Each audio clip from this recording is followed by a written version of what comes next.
Staff and partners with the right experience. Fundamental challenge. If we don't get our recruitment right, if we don't get the right staff with the right skill sets in the right place, you end up with the wrong outcomes. It's a no-brainer, but it's a fundamental issue that we're finding in our work. And I think looking at the St. Lucia program that as was, and looking at the Jamaica program that now is, which is a replication, there's a real story in the right skills and staff in place on that one. Facilitating or brokering multiple private, public and NGO partners around one goal.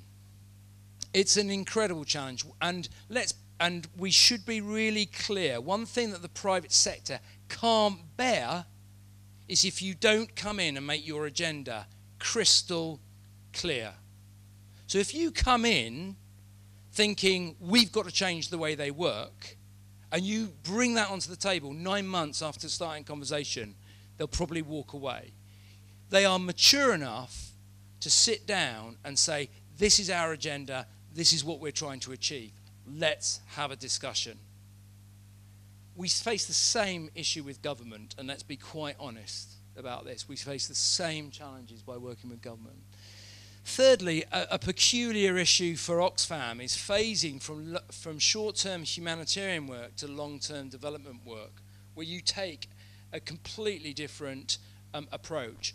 One, very interventionist, because you're trying to save lives. The second, much more long-term development, long-term facilitative. And you have staff that we expect to do both. This is a real challenge.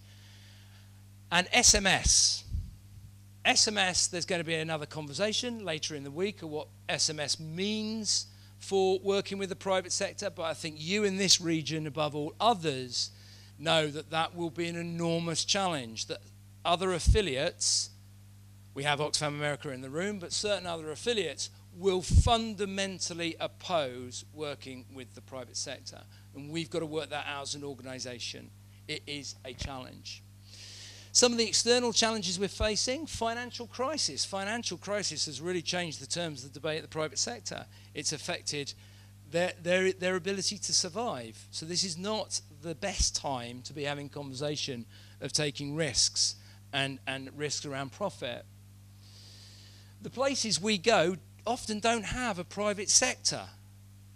We go to the most remote, conflict-affected regions where economic growth has not occurred. So one of our jobs is quite often to bring the private sector into a place they currently don't operate. An enormous challenge. Companies are made of people. We do good stuff, do bad stuff. Is Oxfam always good? I think we know ourselves that we do some good stuff, some bad stuff, and some mediocre stuff. Companies can be a champion and an exemplar in one place and can be the problem on another. And I'm not going to give you some examples, but I could, and if you buy me a beer, I will. Or you get me a beer, you don't even buy it here. Increased risk and continued discrimination. Making the case for putting women at the heart of all we do is a challenge. It is not how the private sector look at the world. And a piece of brilliance that the Colombian program and Tim did, and Andreas and others, was working with Alpina. They stopped them and they demonstrated as a dairy company, if your primary business driver is quality and hygiene and health and safety standards, that I think it was 78% of the time their product was handled by women. Is that right? Something like that. It stopped them in their tracks, and they suddenly realized if you don't engage with women, our business model is going to fall apart. And it completely changed the terms of the debate. The rise of Chinese corporate investment. If you think negotiating with Sainsbury's, Unilever, or someone else is tough, you try having a conversation with the Chinese. It is a complete eye-opener, and we are worlds apart in the development agenda with the Chinese business sector. And in Africa, I don't know what it looks like in Latin America, but in Africa, this is a serious issue for us. I will just quickly move on for the sake of time. Successes. Management commitment. You've got some commitment right from the top on this one. And if you are facing challenges, you've got the backup. And I can honestly say that from Barbara Stocking down on this one.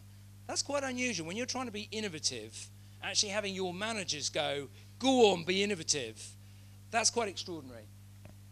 We're getting increased evidence from doing some interesting things, and this part of this week is about that.